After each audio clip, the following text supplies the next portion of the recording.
person is Tom Emmer, a Republican from Minnesota, has emerged. He has been the whip for the majority in the House. He's also been very important in terms of the fundraising and campaign arm of the Republican apparatus. So he's no stranger to these kind of fights. He's no stranger to the kind of arm twisting, wrangling, and wrestling that it takes to be Speaker of the House. But as we look at it moving forward, beyond the headline of that, of course, everyone's just saying, well, he got that one, but can he actually get to 217? It's math. I'm really bad at math, but I can count to 217. It's not that hard. And so you have to figure out, are the votes there that could get Tom Emmer to become the Speaker of the House? The sources that I'm hearing from in Washington, D.C., many of whom were in the room where it all happened for the Republicans, are questioning whether that will really happen. Now, just to get you beyond some of the headlines, so the way the rounds went today, there were, of course, beginning with 8 candidates running for Speaker of the House. One dropped out before it all began, Representative Palmer from Alabama, and then they started to whittle away. The lowest vote getter each round was eliminated. They cast, again, secret ballots all the way through until finally Representative Tom Emmer emerged.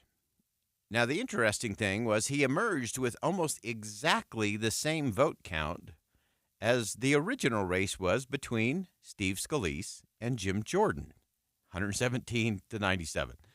And so very similar votes. So then you start to wonder, well, Steve Scalise didn't even get a vote on the floor. He was dismissed very quickly in that process.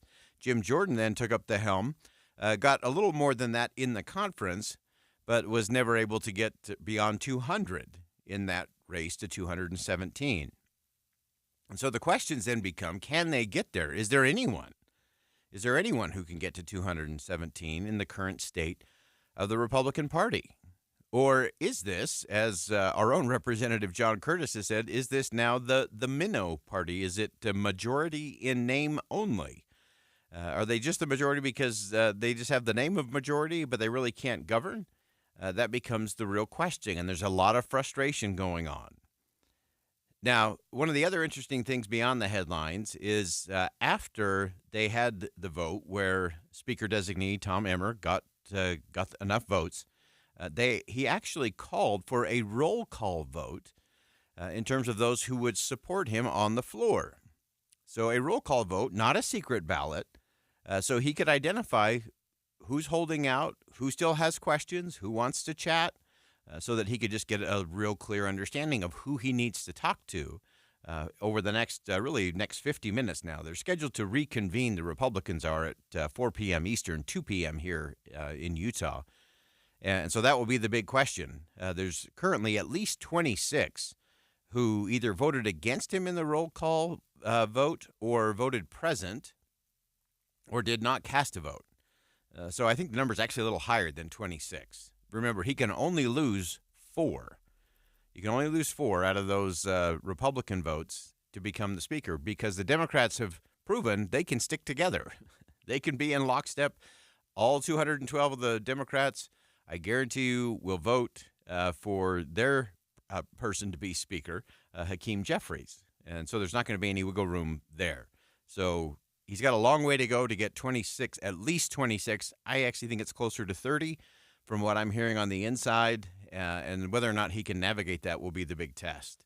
So listening to people come out of those meetings, including some pretty testy moments at the microphones as the Republicans met behind closed doors, where I think it was kind of a Festivus Day 27J. It's an airing of grievance, part 27. They just keep doing this. It's not what governing looks like. It's what grievance looks like. And if they're going to govern, they have to get past grievance. And currently, they can't even get past the grievance within their own party. After the GOP conference meeting, former Speaker Kevin McCarthy spoke to reporters about his thoughts on the process. We're in a very bad place. Should he wait until he has 217 votes to go to the floor? I would. I'd have that discussion here. That's exactly what he's doing right now. So what if that doesn't happen today? You're in a very bad place. It's a pretty strong phrase to use. Why do you think you're in a bad place? We've been 3 weeks without a speaker. We let 8 people work with every single Democrat to put us in here to go directly against what our conference rules say, that if you do a motion to vacate, you have to have 50% of the conference. And so now we're in a situation where remove the speaker, remove the majority leader from being speaker, remove Jim Jordan from being speaker, every single person that's won. And now we've just gone through a battle with the elections of 9 people, 1-1. And now when we had a roll call vote, you can get 217. So pretty interesting perspective from Kevin McCarthy, who was in the room as that played out. And again, just a lot of airing of grievance. And the thing that I think everyone has to keep in mind, and I don't care what your politics are, where you fall on the spectrum, if you're anywhere on that spectrum, the thing for Republicans is they can have this battle over who the Speaker of the House is going to be, because today they are in the majority. But if they do not get past grievance and get to governing, this is all window dressing. Because the Democrats will easily win in 2024 if all they have to do is run ads in all of those congressional races, just highlighting the fact that the Republicans, even when they were in the majority, couldn't govern and weren't interested in governing for the good of the people.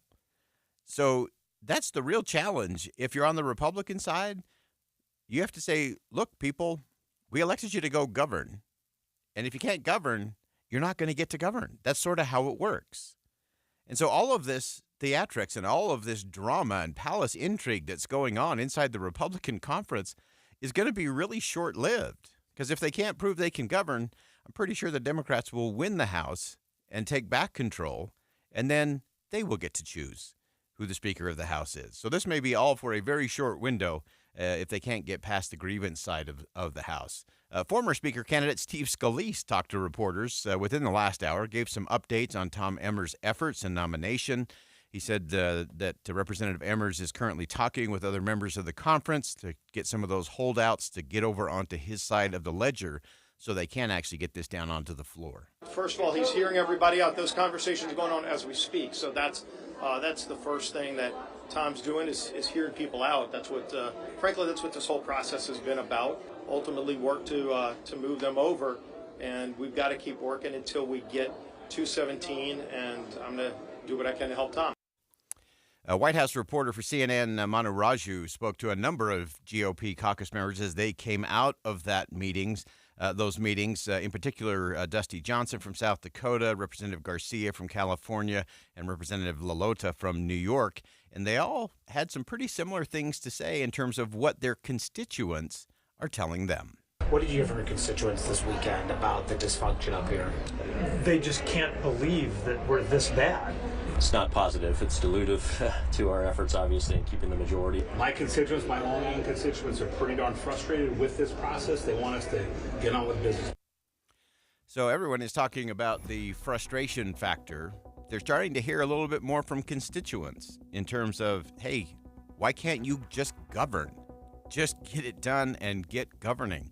And part of that is because we have turned the role of Speaker of the House into a political position rather than a governing position. It has become all too powerful in fundraising, in political campaigns, and all of the prestige that goes with the speakership. And if we want to have this be less intrusive in our lives, we have to make government less involved in our lives. And so part of that gets to the governing component. And whether it's the Republicans or the Democrats, someone is going to have to prove that they can govern. And those that choose to govern, rather than just air grievances, will ultimately get to govern a little bit longer. Think again on Inside Sources with Boyd Matheson. It's football season, NBA basketball season, and a season of important and sensitive stories. Elections at home, war abroad. So depend on Tim and Amanda for the latest breaking news from 5 to 9. Get analysis and discussion with David Dejanovic and Boyd Matheson. And updated news and traffic as you drive home with Jeff Kaplan. In this season, rely on KSL for certainty. We have you covered at KSL News Radio. Introducing Yes Heating, Air Conditioning, Plumbing, and Electric. We're bringing all of Utah's favorite HVAC, plumbing, and electrical brands under one roof. Save up to $300 on a new energy-efficient tanked or tankless water heater from Yes. Upgrade your old inefficient water heater with a new energy-efficient model. Or better yet, a tankless unit so you're only heating the water you need and you never run out. Call the experts at Yes today and enjoy the comfort your family deserves. Call now or visit theyesmancan.com for details, terms, and conditions. As I look at my path to the NFL, I wouldn't have been able to do it by myself. Having a supporting cast for me made all the difference, both on and off the field. And the thing I realized this last year was having that supporting cast made my dreams and my goals a reality. I prepare as best as I can for every situation on the football field.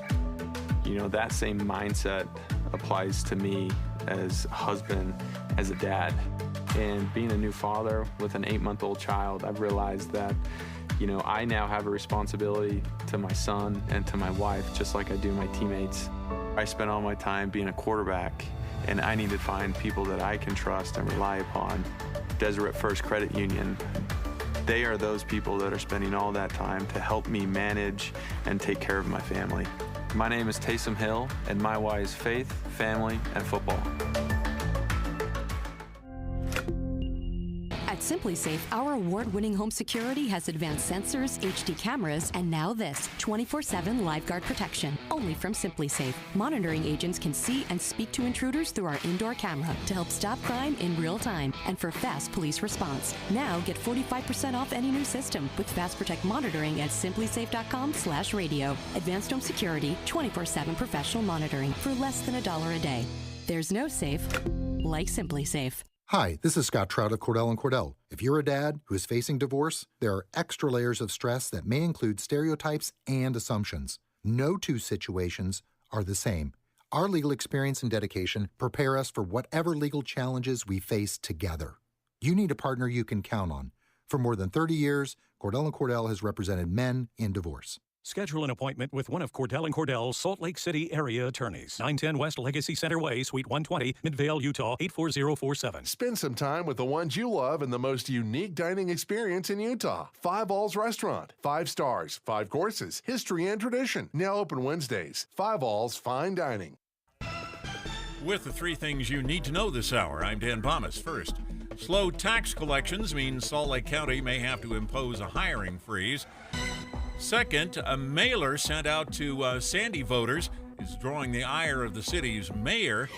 And third, the former House Speaker says rules will have to be changed if anybody's going to serve successfully in that role. Right now, 61 degrees and sunny in Salt Lake City. And back to Inside Sources on KSL News Radio. Get deeper insights on the news from Inside Sources.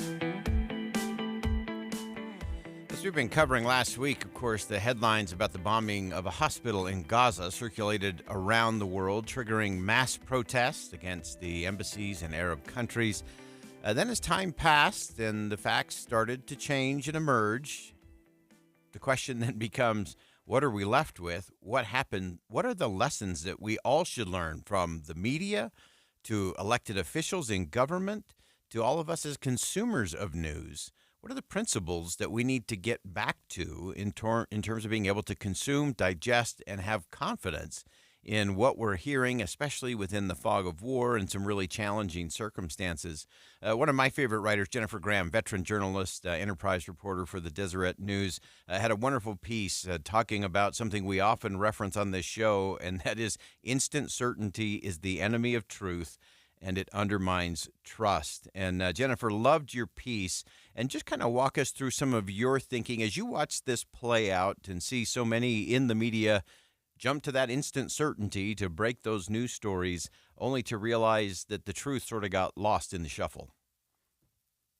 Yeah, it was a real interesting 24 hours on the media landscape over the past day, ever since the New York Times published what many people called an apology, but the New York Times called it an editor's note that kind of explained what happened, a cascade of misreporting that happened because of their initial reports on what happened with that strike. Yeah, and as you watch that play out, and you noted this in your piece at Deseret.com, which I thought was really important, there was a you can quibble over the apology, non-apology for the New York Times and a host of others news outlets, but there were real impacts, including cancellation of important meetings with President Biden in the region. Kind of walk us through some of those cascading effects that never quite get cleaned up on the back end of those kinds of stories. Yeah, sure. And I think one thing that should be pointed out is that there are a lot of critics of what people like to call legacy media. And I would include the Deseret News among them because the Deseret News has been around for so long. But typically people mean the New York Times, the Washington Post, those kinds of newspapers when they criticize legacy media. Well, they say that legacy media has no power anymore. But in fact, what happened here shows exactly how much power the New York Times still has, because the headline and the first couple of paragraphs that they published about this had, again, this cascading effect that it trickled down to other media, which immediately went in. And I guess I should lay out first exactly what the problem was. Right after the report started coming in from Gaza, the initial headline that the New York Times put up was, "Israeli strike kills hundreds in hospital," Palestinian officials say. Now, the words Israeli strike were the problem because even though they were attributing it to Palestinian officials, the fact that they phrased it that way was very different from what they said a couple of hours later when they amended it and they said at least 500 dead in strike on Gaza hospital and took Israel out of the equation altogether. And so those words were the problem. And another reason that they did not officially apologize or issue a correction is the more proper way to put it, is that technically it wasn't wrong. The Palestinian officials did say Israeli strike kills hundreds in hospital, right? So, I mean, the sentence itself wasn't wrong. It's just the interpretation of it that was wrong. And the interpretation led to, some of the demonstrations that we saw in the days after that, the kind of incendiary effect of there's something very different when a hospital suffers in any kind of attack, right? It's different from almost anything else. And so what happened after that, the escalation, and it was a real escalation. It wasn't just an escalation of words. It was an escalation of the conflict that happened simply because of these paragraphs. Yeah, and that's such a powerful thing. And as you look at that, one of the things I loved in your story at Deseret.com, Jennifer, was that you started to break it down in terms of how that all plays out. Of course, you have Elon Musk, calling for just the citizen journalists to take over and do that. And I love that you pointed out that this is not a mutually exclusive thing, that it's a false choice to say it's one or the other, but it really requires us to take a different view and a different approach, both in terms of how media is being done, but also how we're consuming it. Yeah, exactly. And I am glad you mentioned Elon Musk because I thought it was terrific when he posted a video some weeks ago. It was the first week of October, I think, of him going to the border. And he basically took on the persona of a reporter and had a very amusing video of him trying to figure out how to do a selfie and to put this video up on Twitter. But he himself, this was when he was talking about citizen journalists. He himself did that at the border, and it was super interesting. I appreciated that he did that. And, so much of the news that we have seen over the past couple of years has broken on Twitter. I don't mean to in any way minimize the effect and the positive things that Twitter is doing in terms of sharing information with people, but it doesn't negate the work that journalists are doing and the work that the so-called, again, legacy newspapers are doing. And I think in the heat of moments like this that we too quickly get into an us versus them kind of stance. And particularly people on the side of social conservatives. And I kind of straddle this field here because I listen to a lot of talk radio. I know a number of talk radio hosts. But I've also been a journalist for longer than I care to say, but quite a while, some years, back when legacy media was actually profitable. And so there are people on both sides of this that are right, and I think there's a place for all of this together, and that we're learning how to live with each other, but we have to stop bashing each other. Yeah, I think that's so crucial. And I love the one phrase from your piece, more truth and humility is needed for American media to begin to regain the trust that they've lost over the decades, as we've often got more into the narrative space as opposed to that crucial reporting space that you were describing. Yeah, and one point, and what made me use that word humility is I was trying to weigh whether this was an example of that with the New York Times. And I'm not sure I think that. I think they've just had so much pressure over the past week that they had to come forth and make this kind of statement, as some people said, a non-apology apology.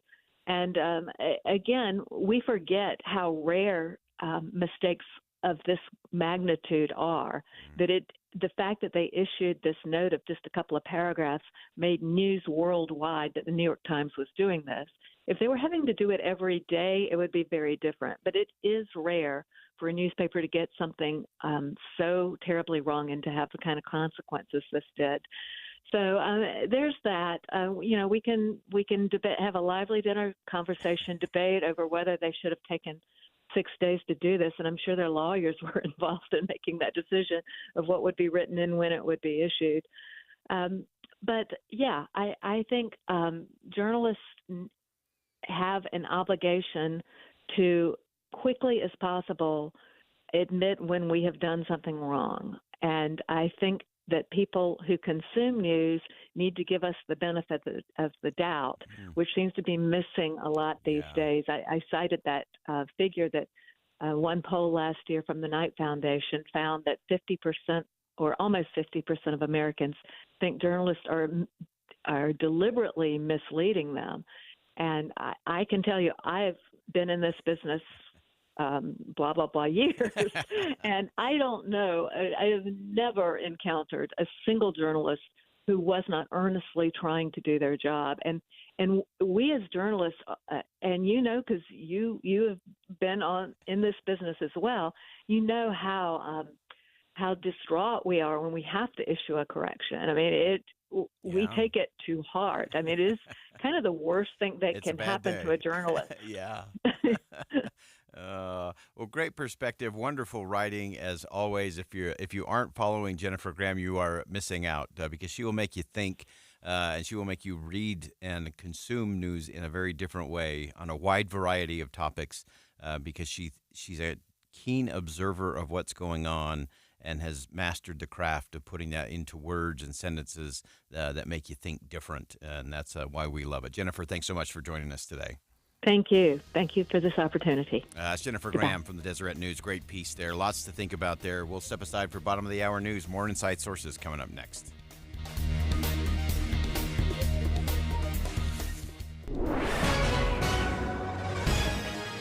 It's 1:30 at KSL News Radio. I'm Dan Bomas. KSL's top local story this hour.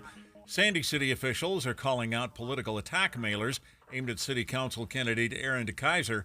The city says the mailers aren't properly registered. DeKaiser spoke with KSL TV. They're, appealing to a certain segment of the population that's really radical. It's really disheartening that they have made, national issues, local issues, and are going to attack me for those things. He says he'd like to see whoever's responsible for the mailer be prosecuted.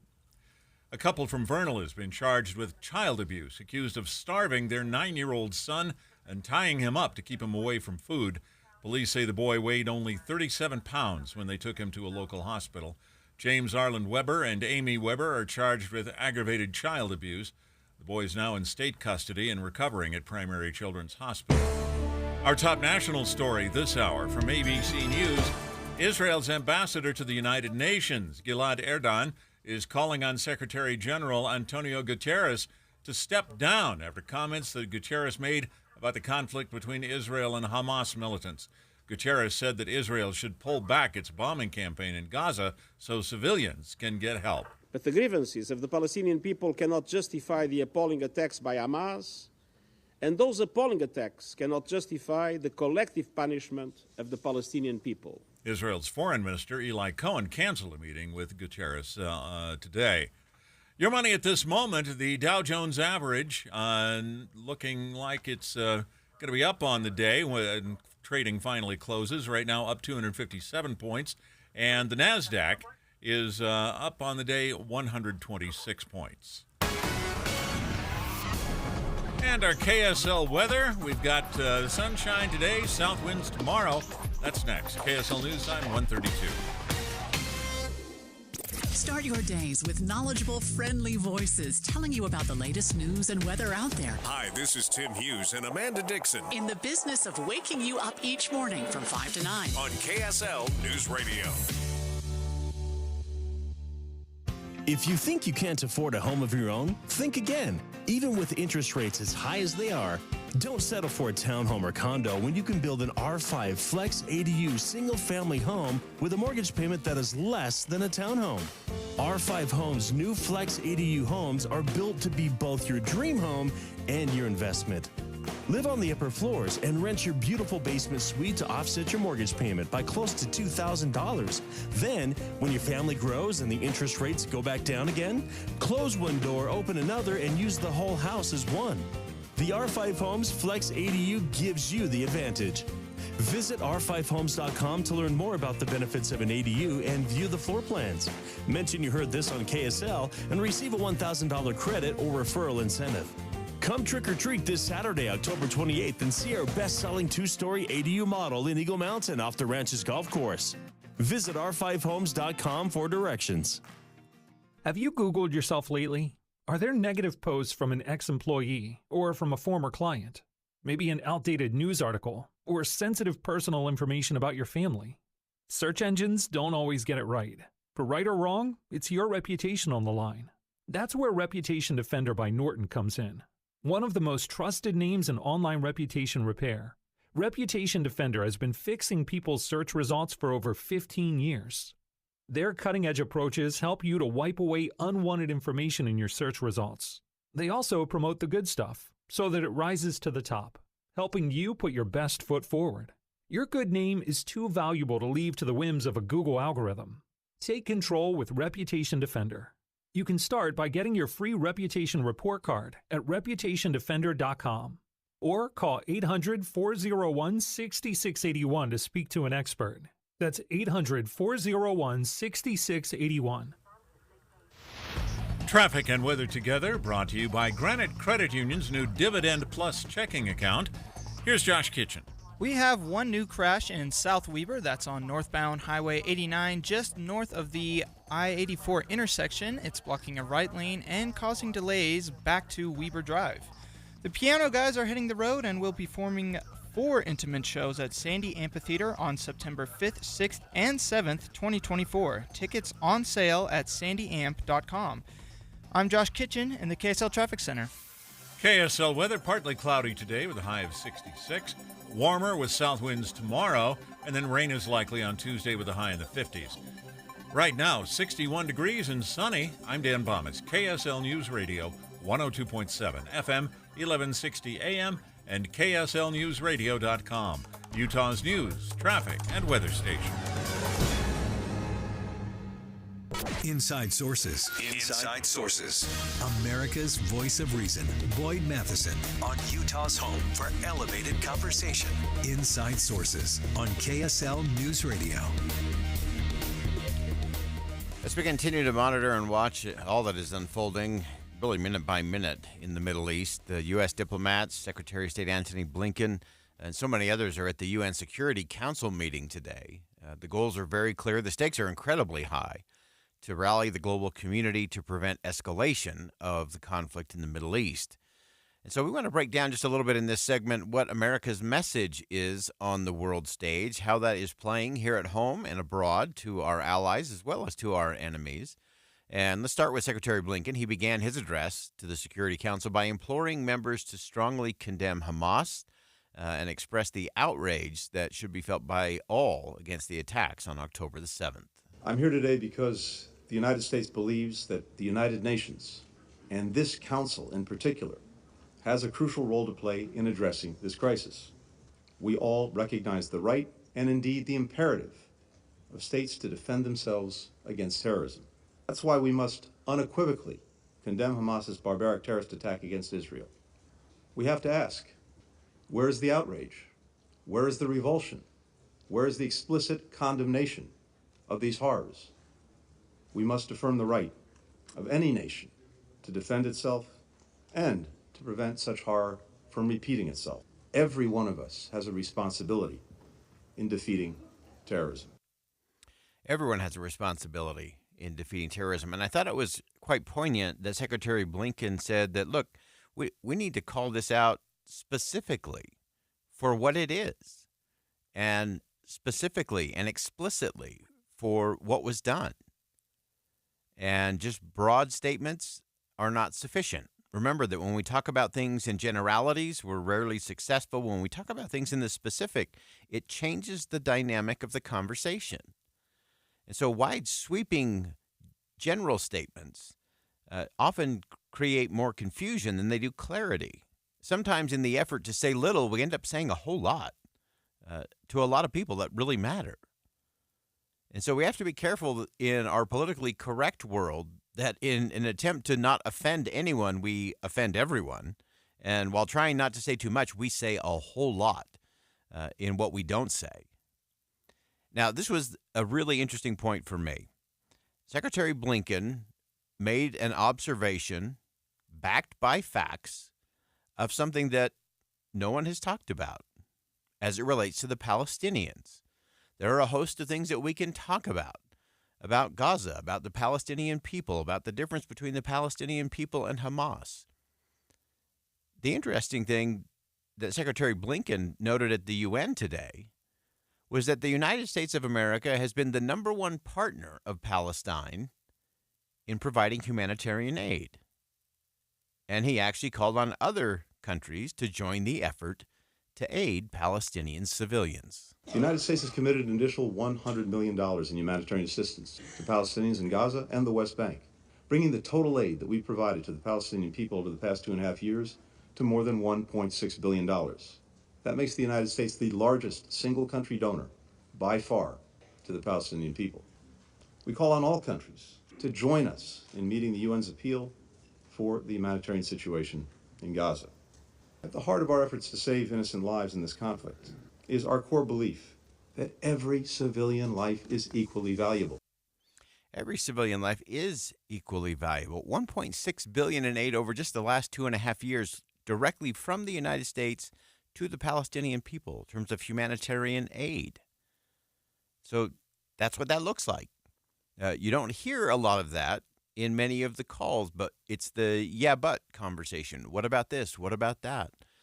So I thought it was important. I thought it was powerful that Secretary Blinken said, look, we're the number one partner of Palestine when it comes to humanitarian aid, $1.6 billion over a little over 2 years.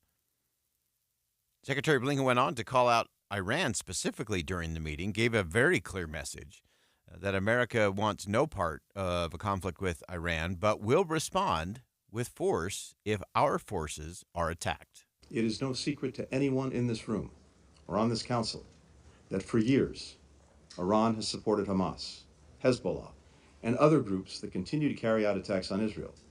In recent weeks, Iran's proxies have repeatedly attacked U.S. personnel in Iraq and Syria. Let me say this before this council. The United States does not seek conflict with Iran. We do not want this war to widen.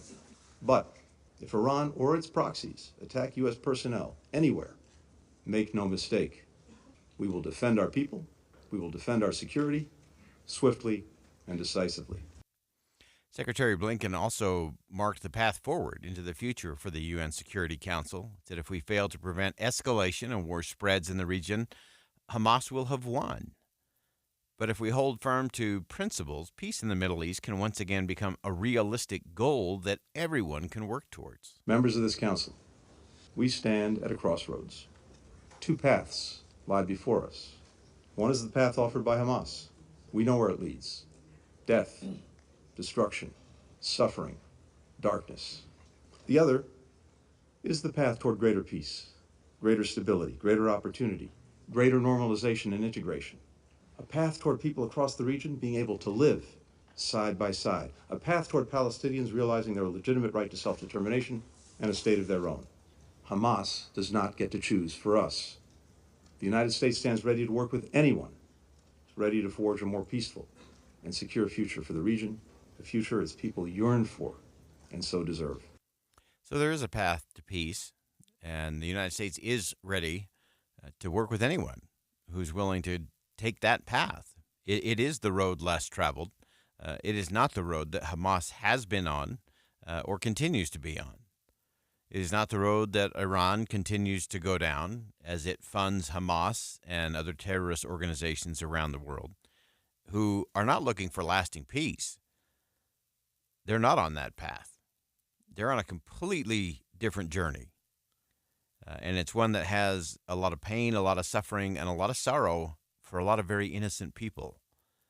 And we have to recognize all of those things. And so, again, while it's easy to get caught in the sweeping generalities of things, we do have to get to the specifics. And we do have to deal with the complexities of a lot of these situations. And so many of them are wound together and wound up in things that are really difficult to navigate. But you can do it, but you can't do it by avoiding it. You can't do it by conflating everything or having a moral equivalency of certain things. That's not how you get to peace. It might allow you to keep the peace or have a ceasefire for a moment, but it's not going to get you to lasting peace. Peacemaking is a different ballgame. And you have to be very clear in terms of the principles, just as Secretary Blinken pointed out. You have to be honest about what has happened, what is happening, and what you're really after. And if you're willing to really look at all human life with dignity. Hamas surely has not done that, either for the Palestinian people or for the Israelis. That doesn't seem to be part of their governing principles. And we can't expect that to lead to a lasting peace. Peacekeeping, a truce, a ceasefire, maybe for a moment. But that's not the path to peacemaking and peace sustaining. So I thought the Secretary of State represented very well today. I thought this was Secretary Blinken at his best. He was very forthright, very direct with the members of the UN Security Council, describing what was going on, the United States' role and position, the work that the United States has done to support Israel, the work the United States has done as the number one partner of getting aid, humanitarian aid to the Palestinian people, not just now, but over the last 2.5 years. And then a call, very clear call, not just to our allies to stand together, but to our enemies that we will not back down, that you can't just wait it out and expect things to go different.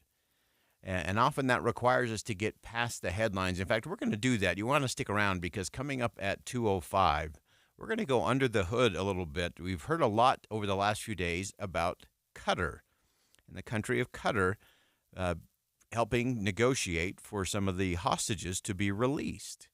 And so we want to look at what role is that? Where does Qatar really fit in all of this? And the answers are going to surprise you. So stick around. We'll do that coming up at 2:05. For right now, we'll take a quick break. When we come back, we're going to look at some of the other things going on here a little closer to home, including responsible budget, what's going on with our deficit, and how do we manage that? That's a national security threat right here at home of our own making. We'll talk about that coming up next.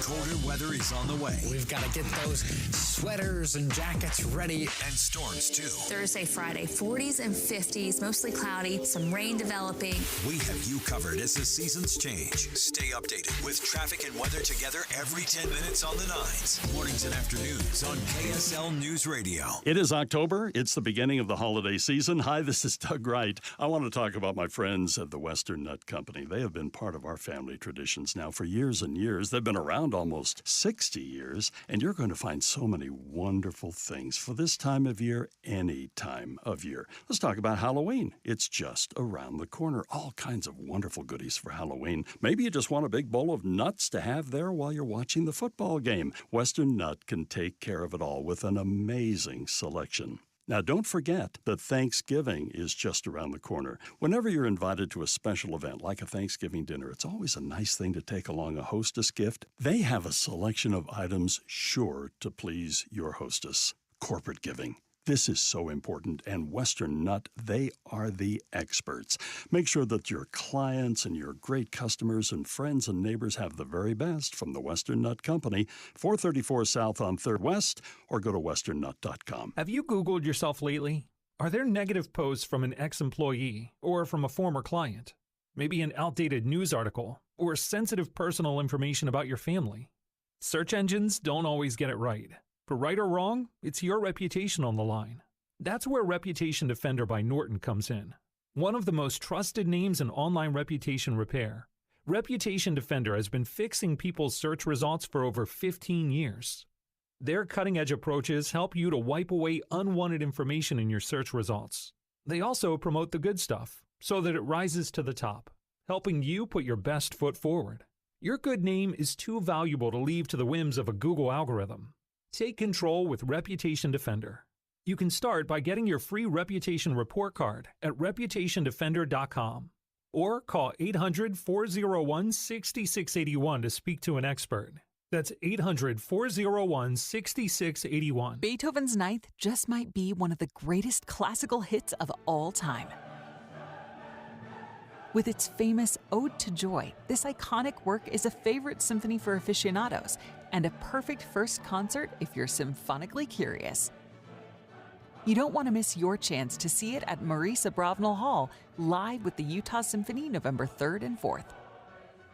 Then, on November 17th and 18th, before the bustle of the holidays sets in, take a night for yourself.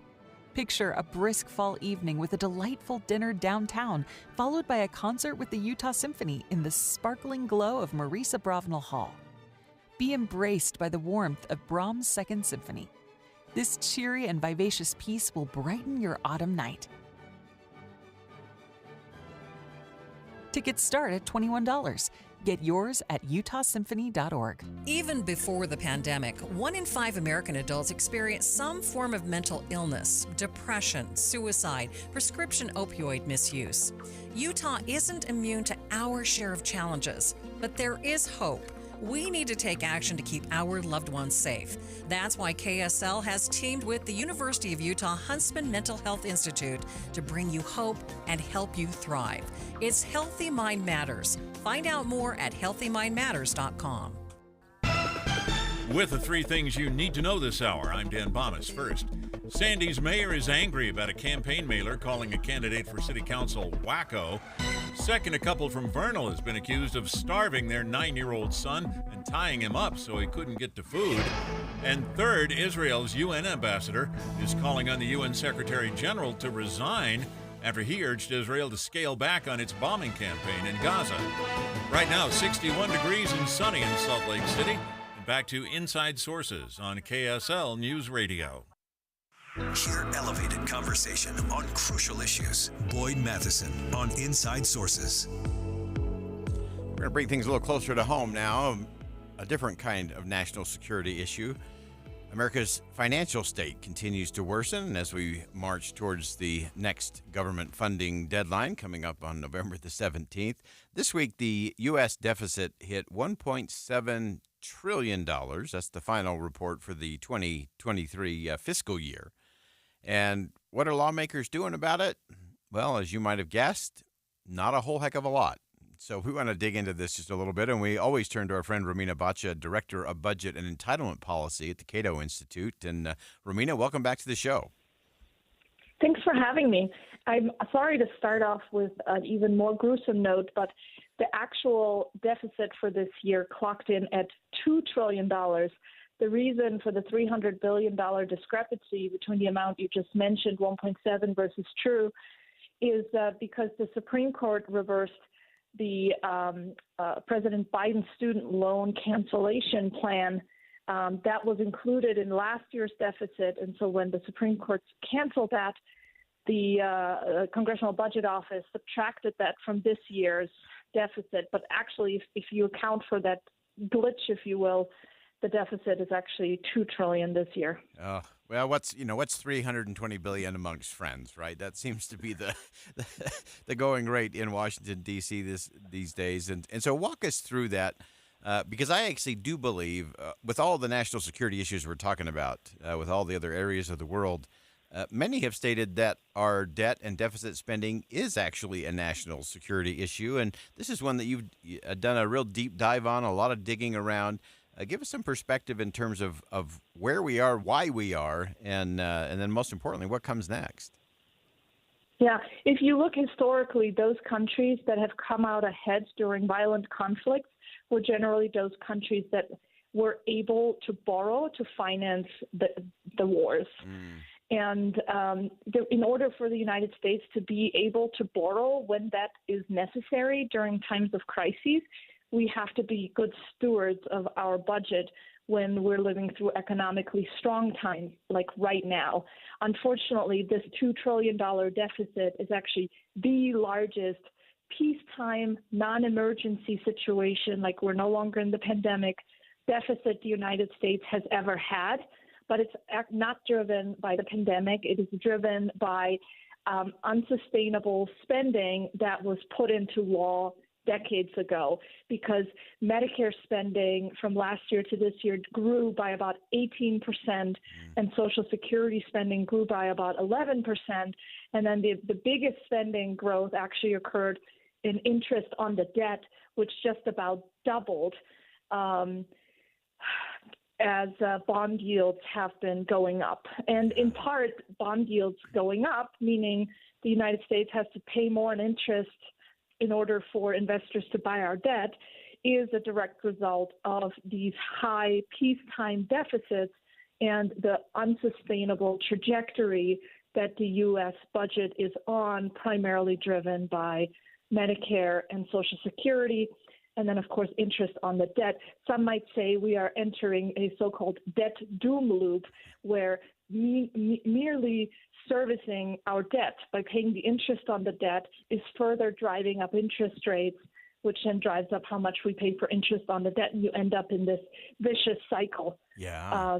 Because as the debt grows, it becomes more costly to service it, and investors that worry about our ability to continue to service that debt in the future without resorting to massive inflation, because that's one way that a government can lower its debt burden. They demand now higher interest rates because they no longer have that certainty that they will be paid back in full. Yeah. One of the other things I wanted to hit that you've pointed out in much of your writing is, so we often just say, well, can't we just raise taxes? And you have noted that there was $4.4 trillion in revenue, which is way up there in terms of the historics of it all, in terms of what the IRS actually brought in. And it seems to me that this is not necessarily a revenue problem, but it's all of those other things that you just described.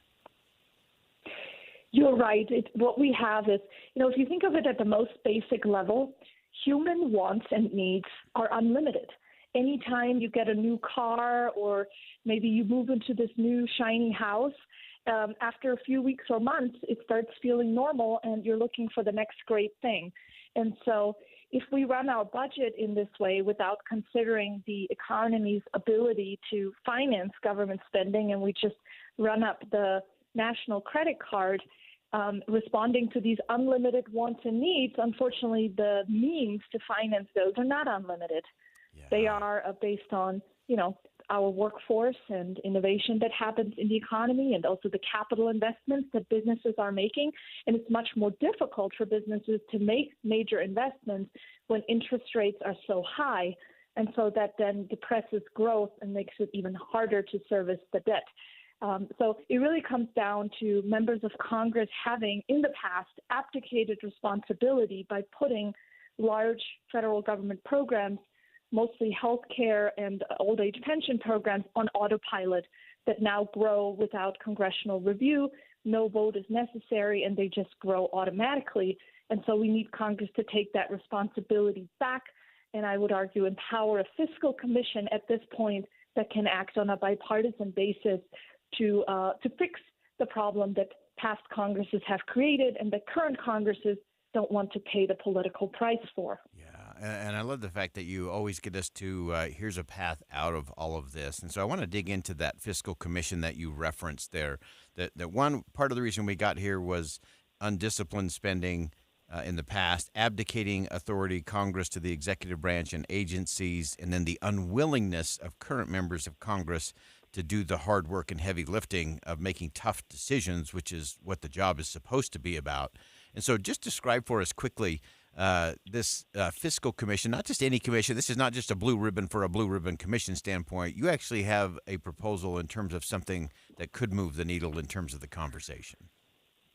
Yes, actually, just last week, former Senator Portman, who's now an ambassador for the United States, mentioned in a congressional hearing in the House Budget Committee on this very topic that if you look at the commissions of the past that have worked, BRAC has worked. BRAC stands for Base Realignment and Closure Commission, and it got the United States out of another politically tricky situation where we had obsolete military bases that cost billions of dollars every year to maintain that were no longer necessary following the end of the Cold War. And so how do you close these bases? In this case, Congress empowered an independent commission to identify bases for closures and then also protected itself from having to take an affirmative vote on those base closings.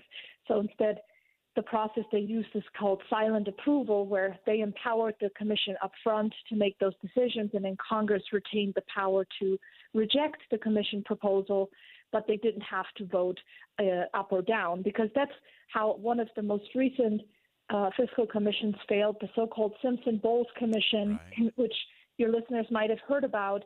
They actually came up with a decent proposal that would have put us on a better fiscal path, would have reformed Medicare, Social Security, adjusted the tax code as well. It failed because it couldn't get through the voting process in Congress, because it's very difficult for members to take the political heat and pay the price to fix programs that, other members of Congress put in place. And while I agree with you in principle that we should hold our elected officials to a higher standard than that, I also recognize that incentives matter, and we need to operate within the structure that we face rather than wishful thinking of, what we think our representatives ought to do. Well, let's watch what they have been doing, and then how do we fix this very real fiscal crisis before it's too late. Fantastic. Great perspective as always. Romina Boccia, Director of Budget and Entitlement Policy at the Cato Institute. Romina, thanks for joining us today. Love the perspective and the path forward approach. Thanks for being with us. Thank you. All right, we'll step aside for top of the hour news, but don't go anywhere. When we come back, we're going to get under the hood in terms of what Qatar's role is in all of this and why it might not be quite as good as we think. Stick around. We'll be right back.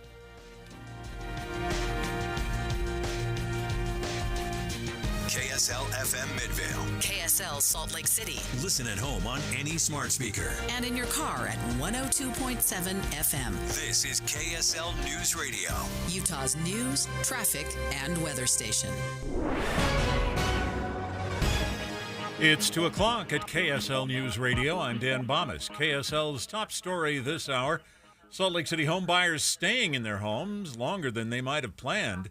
KSL News Radio's Alexandria Bonilla reports. It takes Salt Lake City homebuyers up to 15 years to break even after buying a home. Break even as in selling their home for the same amount of money put into it. Salt Lake City is above the average 11 to 13 and a half years, according to data reported by Axios from Zillow. It depends on the down payment, mortgage rate, and projected cost of the home. But with interest rates almost at 8%, homeowners have to stay put longer to avoid losing money. Finance experts say it should only take 5 years to break even. Only a week left to apply for a state program that will help you move on from your old wood stove or fireplace. Utah Division of Air Quality environmental scientist Joel Karmazin says between Salt Lake and the Idaho border, those old stoves contribute around 14% of the air pollution we see during the winter. Wood is very inefficient for the most part. The vast majority of the heat goes up the flue, and you have to deal with all the particulate matter. Karmazin says there's no guarantee the program will be funded for another year, but we do have a link to the registration on our website. That's kslnewsradio.com. Our top national story this hour from ABC News. $106 billion is on the table for U.S. aid to Israel and Ukraine. But Utah Senator Mike Lee wants to split that up. Lee has voted against aid packages to Ukraine since at least last May. He calls the country's fight against Russia America's new endless war, but he's very supportive of aid to Israel. Lee says he wants to send the money on without adding on humanitarian support to Gaza because he says that aid is just resupplying Hamas. Your money at this moment, the Dow Jones average up 204 points on the day right now, and NASDAQ up 121 points as we approach the close of trading today. And our KSL weather, we've got sunshine today. We'll get south winds tomorrow. That's next. KSL News Time 2:02. What do you need to hear in the morning to feel ready for the day? Important news that happened overnight, the traffic you'll hit on the roads. You'll be ready for your day with us. Join Utah's Morning News 5 to 9 on KSL News Radio. Transform your outdated kitchen with half-price Granite. Replace your entire kitchen with beautiful and affordable options with Granite for only $2,500. Yeah, $2,500. Not interested in countertops? No worries. Half-price Granite is now stocked with gorgeous cabinets and flooring options to choose from. You're sure to find something you love. Call 801-486-1700. 801-486-1700. Half-price Granite. Online at halfpricegranite.com. Half-price Granite. Affordable luxury. Hey, this is Hans Olsen. There's a reason that more Utahns, including myself, are members of America First Credit Union. It's because we love being a part of a winning team. I opened my first business account with America First Credit Union going back 13 years ago. I've opened 4 accounts for each one of my children. I opened up my last business account with America First Credit Union because I know they're going to treat me and my family fairly. It's no wonder that Forbes magazine named America First to their 2023 Utah Best in State Credit Unions and their 2023 Utah Best in State Employers list. The only credit union in Utah to receive both awards. If you've got financial questions and needs, America First Credit Union has the answers. So come join me and thousands of others at Forbes magazine's 2023 Utah Best in State Credit Union and Employer. Visit AmericaFirst.com or stop by your local branch. It's great to be on the winning team. Federally insured by NCUA. Advanced Window Products. From their factory to your front door in 8 weeks. Affordable windows guaranteed. 801-850-9100 or AdvancedWindowsUSA.com. Traffic and weather together brought to you by Granite Credit Union's new Dividend Plus checking account. Here's Ricky Meese, or here's Josh Kitchen. In Weber County, crews have just cleaned up the crash that was at Highway 89 just past the I-84 intersection. All lanes are open now. Residual delays still remain down to 7900 South. Visit R5 Homes and tour the new Flex ADU affordable house with an independent yet connectable rental basement to help build long-term wealth. Ask R5 Homes about your $1,000 bonus for purchase or rental. In the KSL Traffic Center, I'm Josh Kitchen. KSL weather, partly cloudy today with a high of 66 and warmer with south winds tomorrow. Rain is likely on Thursday with a high in the 50s. And right now, sunny and 64 degrees. I'm Dan Bomas, KSL News Radio, 102.7 FM, 1160 AM, and KSLNewsRadio.com. Utah's news, traffic, and weather station. Inside Sources. Inside Sources. America's voice of reason. Boyd Matheson on Utah's home for elevated conversation. Inside Sources on KSL News Radio. As the war in Israel rolls onward, and as the desperate effort to get hostages released continues, one oil-rich country has been thrust into the spotlight as the intermediary between Israel and Hamas. It is the country of Qatar. But how did Qatar find itself in the middle of this negotiation for hostages? Are they really an ally in the region? Are they an arsonist showing up in a firefighter suit? There's a lot to it if you get past the headlines. So let's begin. Think you know the news of the day? Think again with Boyd Matheson on KSL News Radio. Really thrilled to have joining us on the program today Michael Rubin, Senior Fellow at the American Enterprise Institute, where he specializes in Iran, Turkey, and the broader Middle East. And Michael, welcome to the show. Hey, thanks for having me, Boyd. It's a pleasure to talk with you. Obviously, a lot going on in the region that you really specialize in, and one that you have written on, and one that we've been keeping our eye on, and one that a lot of people are kind of waking up to, is the role of Qatar in all of this. Most people only recognize them from hosting Grand Prix races and the World Cup, but suddenly they're in the midst of all kinds of things happening in the Middle East, including hostage release. Give us first kind of the backstory of Qatar, where it sits in the region, and why it has this unique positioning right now. Well, Qatar is like a polyp on the side of the Persian Gulf, but it's a polyp that has some of the world's largest gas reserves, and that's made it fantastically rich. Now, if you're a country that has basically been made out of whole cloth, you don't have a historical legacy, and suddenly you find yourself one of the world's richest countries, how do you make your mark? The way Qatar decided to do this was to sort of be at the forefront of financing a lot of movements that are on the line of being defined terrorist movements. And at the same time, like an arsonist who moonlights as a forest fighter, they will tell many Western governments that, you can use our connections in order to negotiate with these guys. And so this is the situation we're in now. Qatar is Hamas's banker alongside Turkey. And at the same time, now that Hamas is at the center of the crisis with these hostages, Qatar is saying, instead of penalizing us, instead of sanctioning us, instead of telling us to kick out the Hamas leadership from luxury villas in our country, why don't you just use us to negotiate with them?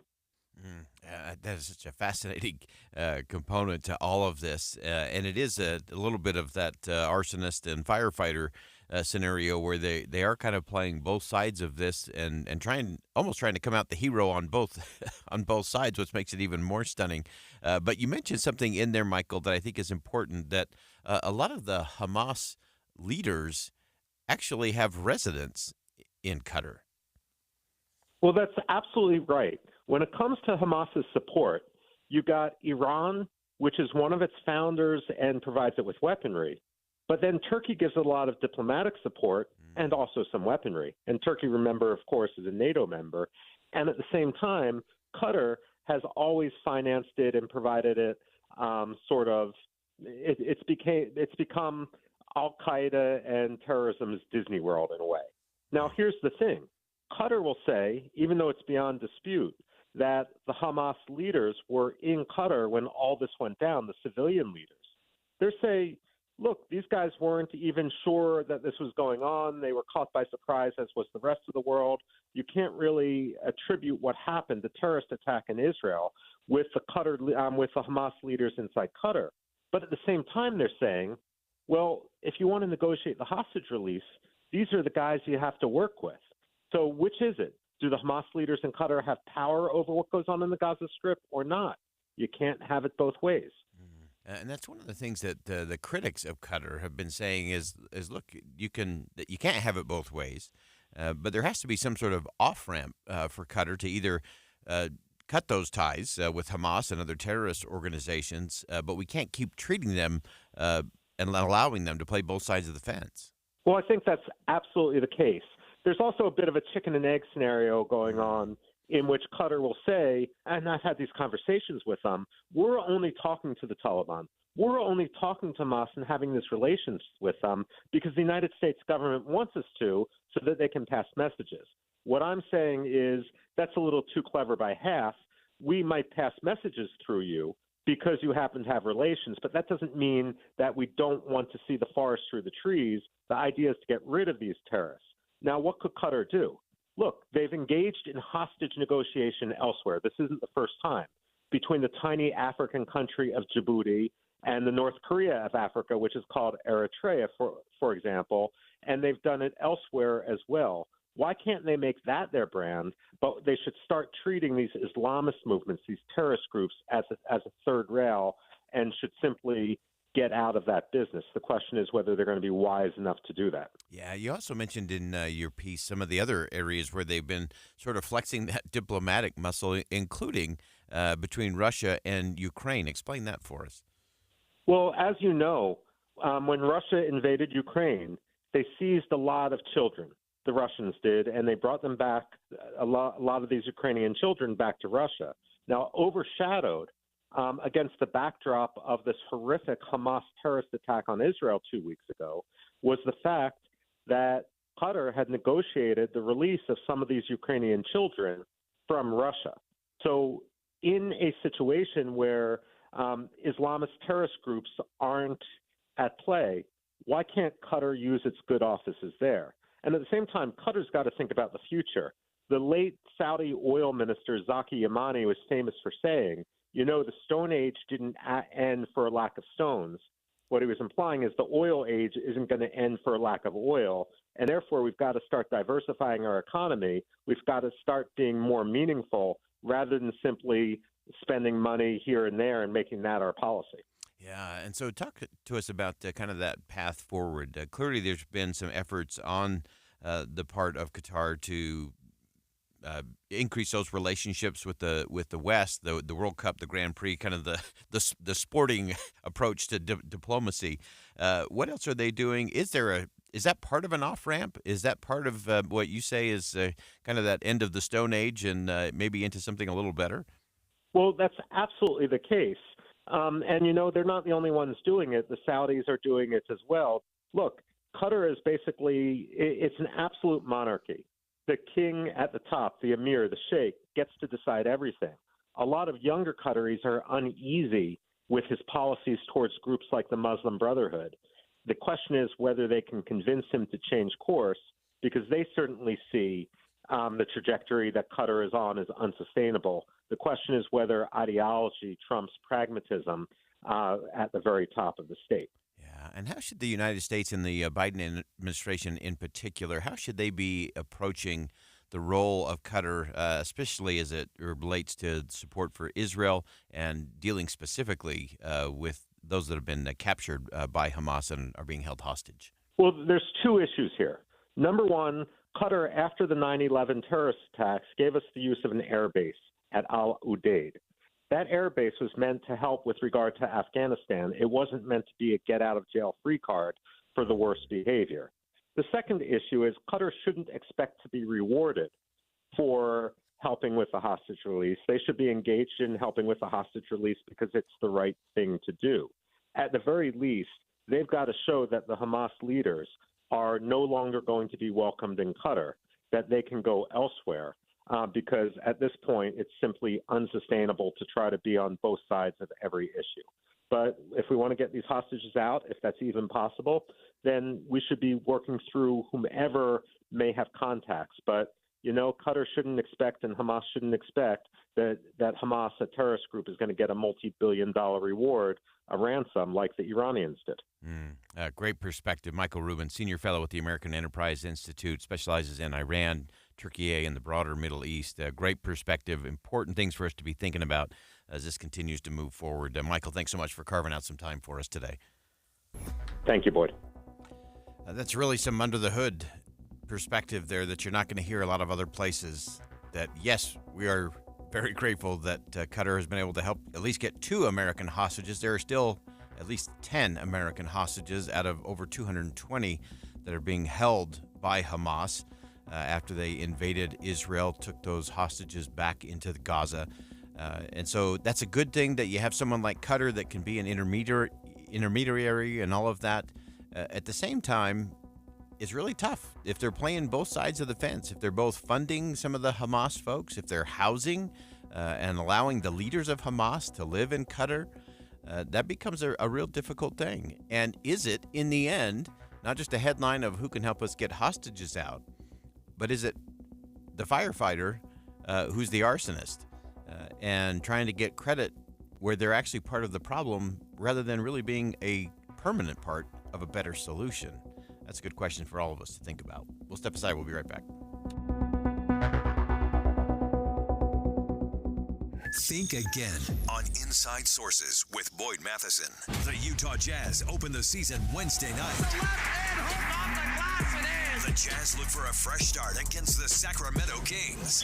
Hear KSL's 1-hour Jazz preseason special tomorrow at 11. And Jeff Kaplan live outside the Delta Center until tip-off. A new Jazz season starts at 7 on KSL News Radio. Do you know how to tell if a clogged drain is something to worry about or not? What's up, everybody? I'm Mike Wilson with Any Hour Services, and I understand it's annoying and inconvenient, but sometimes a clogged drain can be a sign there's a more serious issue with your sewer main line. If the drains in the lowest level of your home aren't draining, or you flush a toilet and it comes up somewhere else like a shower or a floor drain, I'm urging you to look at this as more than just an annoyance. The last thing I want you to experience is a sewer backup. If you're a homeowner experiencing any of these issues, the first step would be to snake the line to see if it's just a blockage, which one of our drain techs can do for only $29. Yep, you heard that right. Any Hour Services will snake any drain line with normal access for only $29. Sinks, showers, tubs, toilets, floor drains, laundry drains, even that sewer main line that connects to the city. We'll snake any line for just $29. For help with your drain issues, call Any Hour Services at 801-443-7700. You can Google Any Hour Services. You can even schedule online at anyhourservices.com. No one helps more homeowners than Any Hour Services. Does your company offer health insurance to your employees? If so, how do you know if you're getting the best deal on employee benefits? Did you know that a benefit broker makes more money when you spend more? Brokers are not only incentivized to steer you to more expensive insurance plans, but the more quotes they get, the harder they have to work and the less money they make. My name is Keith with Magellan and Linden. We're a different kind of benefits broker that offers a best plan, best price guarantee. We get insurance quotes from every insurance company every year. It forces insurance companies to compete for your business and offer the best deal possible. Here's what you do. Visit shopmyplan.com. We'll get you free quotes with no strings attached. If you like what you see, let's work together, and you'll get the best plan at the best price. If your benefits broker isn't getting quotes from every insurance company every year, you're probably paying too much. So visit shopmyplan.com today to get the best deal on employee health insurance. Go to shopmyplan.com today. Hello? Man, where are you? I thought you were coming. I can't. I'm in bed with the flu. The flu? Whoa. Grandma's about to crowd surf. Man, I'll call you back. Don't get stuck at home with the flu. A flu shot is safe, effective, and you can get it at the same time as your COVID-19 vaccine. A flu shot is the best way to prevent the flu and its potentially serious complications. Don't get flu FOMO. Learn more at getmyflushot.org. Brought to you by the AMA, CDC, and the Ad Council. Do you have heart failure and often hear, "Those stomach issues ruined your birthday"? You're too tired to play catch, Grandpa? Sweetie, you haven't touched your tools since the carpal tunnel syndrome diagnosis. If these seemingly unrelated symptoms sound familiar, talk to your cardiologist. Ask about transthyretin amyloid cardiomyopathy, or ATTR-CM, a rare and underdiagnosed disease that gets worse over time. Learn more at connecttoyourheart.com. That's connecttoyourheart.com. Sponsored by Pfizer. Join Mike Stevens of Capital Wealth Advisors for Retire Right Radio, Saturdays at 5 a.m. and 9 p.m. That's Retire Right Radio with Mike Stevens, Saturdays at 5 a.m. and 9 p.m. With the three things you need to know this hour, I'm Dan Bomas. First, high interest rates mean home buyers are taking 15 years now instead of the recommended 5 years to break even on home purchases. Second, this may be your last chance. Take advantage of a program to replace your wood-burning stove. And third, Senator Lee says aid to Israel and aid to Ukraine are not the same thing, and they shouldn't be in the same bill. 64 degrees and sunny in Salt Lake City right now. And back to Inside Sources on KSL News Radio. Get deeper insights on the news from Inside Sources. As we've been moving through the show today, of course, we've looked at some of the international things that threaten our national security. We looked inside the country in terms of our own spending and debt problems that are also a national security problem. And now we want to dig in just a little deeper to something that is impacting us here in the state of Utah, in our communities, in our homes, and across the country. And it is a big issue, and that is the opioid epidemic. It's one of the few issues in the country today where you have strong bipartisan support. Everyone agrees that we have a serious problem when it comes to the opioid crisis, and yet we're not making a whole lot of progress, and in some cases, it may actually be getting worse. Helping us break all of that down today, really pleased to have joining us on the program Carmen Pon, Politico's global health reporter. And Carmen, great piece in Politico today on this crisis and how it continues to get a little worse despite the fact that there's some bipartisan work in Congress to get it fixed. Indeed. Hi, and thank you for having me.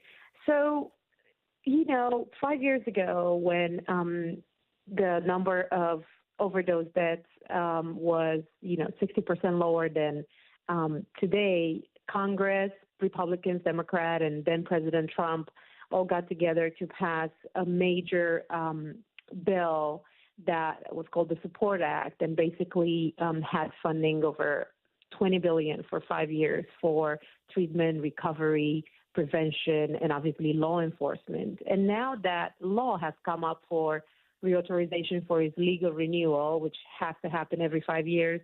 And even though the CDC estimated that in the last year or so, there were about 110,000 people who died of a drug overdose, Congress didn't get around reauthorizing that law, renewing those programs, or in some cases, bringing new measures that could fight this crisis. That has changed quite a lot from 5 years ago when the law first passed. Yeah, and it's really an interesting one to me. You talked about the fact that Congress hasn't re-upped the law or made additions or changes to it, not because of just a left-right, Democrat-Republican traditional battles that we often see in our nation's capital, but I think it's more, as you pointed out in your piece in Politico, the realization that there really aren't any quick fixes, and we have to maybe take a little different approach to all of this. Indeed, it's a very hard one to crack because there's no silver bullet. There's so many things that lawmakers have to make policy on to try to even make a dent in this crisis. And obviously, both Republicans and Democrats talk about the need to support people who have an opioid use disorder, to destigmatize the issue so people do not feel ashamed or afraid to go seek support and treatment. Then they eventually get into recovery. But it's just so hard because this bill, the Support Act, that in 2018 was seen as a sort of like landmark bill that would make a dent, that would change things around. This hasn't happened, and that's mainly because, fentanyl, illicit fentanyl, this very strong synthetic opioid, took over from prescription pills that people were taking at the time. And, it's widely available. It can be easily disguised into, pills that look like prescription pills. So sometimes people take it without even knowing that they're taking it. And there are a few ideas of what could be done to really reduce the number of overdose deaths. One of them that has been floating around and it was discussed in the House was about giving access to people who are incarcerated, many of them who have an opioid use disorder, giving them access to medication. Most of the people who tend to be incarcerated in county jails don't necessarily have access to that treatment. And in many cases, there were studies showing that when they get out of jail, in those first 60 days is when their risk for an overdose is the highest because, most likely they'll go out and seek the drug again.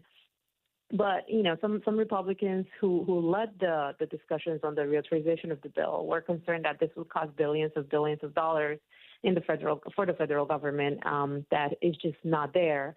Another idea floating around that is controversial and it has, supporters and opponents is about expanding access to methadone, which is a drug in itself, but is also seen as, the lesser evil that people could use to stop using fentanyl and also, start a long-term recovery. There are people who support it.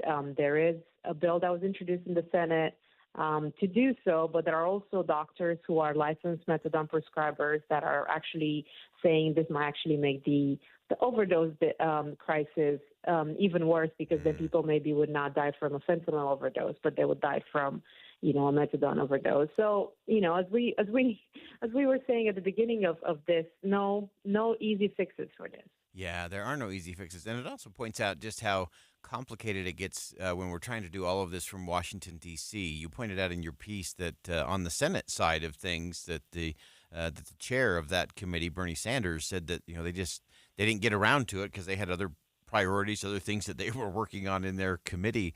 And it just shows how easily we can lose focus on some of these crucial issues and how often in our effort to alleviate short-term suffering, we end up creating long-term suffering for so many more. And even things like methadone and things like that can be part of that broader perspective. Anything that you're hearing or anything that you're watching that gives you something to kind of put a stake in the ground on in terms of here's a conversation we ought to be getting to, things that maybe we ought to look funding or ways that we should just be looking at this a little bit differently? So one thing that I heard over and over again in Washington and on Capitol Hill is how important naloxone, this overdose reversal drug that is now available over the counter in pharmacies is, and how important it is to make it available virtually everywhere. You would have lawmakers in Congress who would show you, they'll pull it out of their bag and will show you, look, I carry this with me, the brand name is Narcan. Because you never know when you can come across someone who might be overdosing and you can save a life. And there was a staffer who a few years ago on her way to work actually did that. So many people are saying this is life-saving, and just making it available and making sure that people know how to use it is very important, because this could save many lives. That's one thing that you hear across the board from people on all sides, of the debate, from Republicans and from Democrats. There's also a lot of work in trying to stem the flow of fentanyl into the U.S., trying to better work with Mexico, so, less and less fentanyl is produced there, to convince China to come to the table so companies that are based in China don't ship this rogue chemicals that are many times used for legitimate reasons to then, produce illicit fentanyl by drug cartels in Mexico. And obviously there's what we were talking about so far, the need to reduce demand in the United States. We are hearing that the support agri-authorization might be getting some attention in the Senate next month, and nothing 100% confirmed, but we're hearing that senators might actually turn his attention to it, even though, that it's past the deadline. Yeah. Well, great perspective, great writing. And Carmen, we appreciate you joining us today for an important look on a crucial crisis that we have to get our arms around in this country. Thanks so much for joining us today. Really glad to be here. Thank you so much. All right, again, that's Carmen Pond, global health reporter for Politico, and just some important things to work through. And you can just see how complicated and difficult it gets doing all of this from Washington, D.C. And even the best of intentions, even bipartisan best of intentions, can still be really slow and can often end up being ineffective. And then the challenge becomes, well, how do you change course? And when you have this kind of money being authorized, then you have to make sure that there is like this 5-year window on the Support Act where people can say, okay, are these programs working? Is this approach working? Is it getting us better results? If not, why not? And what should we fund instead if it really isn't? And so while we can't look at a lot of the high-end things in terms of border and ingredients and cartels, we can also look at the downstream components in terms of some of the remedies and Narcan, some of those kinds of things to reverse those overdose. We really got to get to the conversation, which is why do we keep going down this path, and why are so many people falling into the trap of these opioids, and that's a conversation that begins right at home. We'll step aside for some bottom-of-the-hour news, but you don't want to go anywhere. We're going to have a fascinating conversation coming up next. Climbing the rough side of the mountain, Norman Hill, and an amazing story with his wife, Velma, as they were part of important civil rights movements in the United States.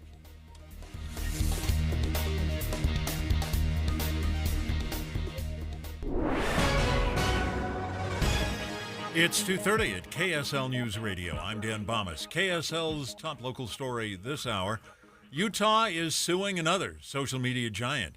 KSL News Radio's Lindsay Aerts reports this time it's Meta and Instagram joining more than 40 states who claim they harm youth. The state is alleging that Meta intentionally targeted youth with, quote, slot machine-like functions and nonstop alerts. They claim that traps children and cause serious mental health issues. Now, this suit being brought by Utah Attorney General Sean Reyes with support from Governor Spencer Cox also says parents were deceived about the safety of their children on Meta's platforms, and the motive, they allege, profit. KSL News Radio has reached out to local representatives for Meta but did not get an immediate response. The Utah Highway Patrol has identified the man killed by a falling crane yesterday in Farmington. It was 42-year-old Darren Bradley. He's from Gunnison. He was a member of the West Davis Highway crew working at a construction site near I-15 and Glover Lane. Our top national story this hour from ABC News. More humanitarian aid is arriving in Gaza, but United Nations workers say much more is needed.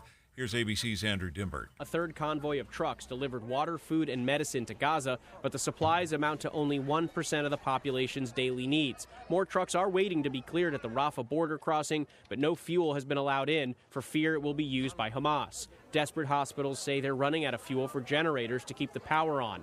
But Israel says Hamas has fuel stockpiles and just won't release them for civilians. Some doctors and surgeons in Gaza say they've resorted to working without anesthesia. Your money at this moment, the Dow Jones average is closing the day up 204 points. The NASDAQ up 121. The S&P 500 is up 30 points today. And our KSL weather, looks like we've got some south winds and then a bit of rain coming in later this week. That's next. KSL News Time, 2:32. We have enough people running around Broadcast House at 4 in the morning to field a football team. Producers, reporters, the traffic team, and us. This is Tim and Amanda. Join us each morning from 5 to 9 on KSL News Radio.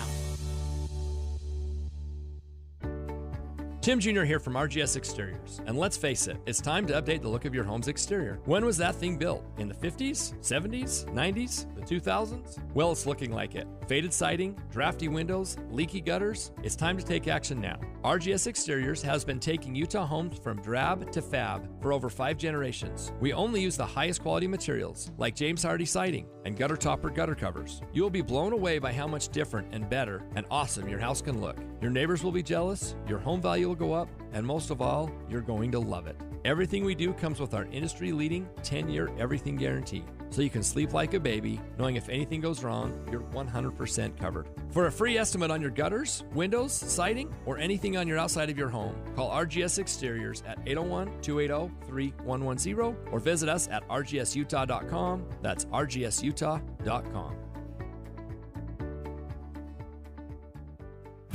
This is Jeff Stout with Fink & McGregor, Mortgages Made Simple. Over the years, I have seen a lot of down payment assistance programs. Most of them just aren't practical for one reason or another, but we have one now that is pretty solid.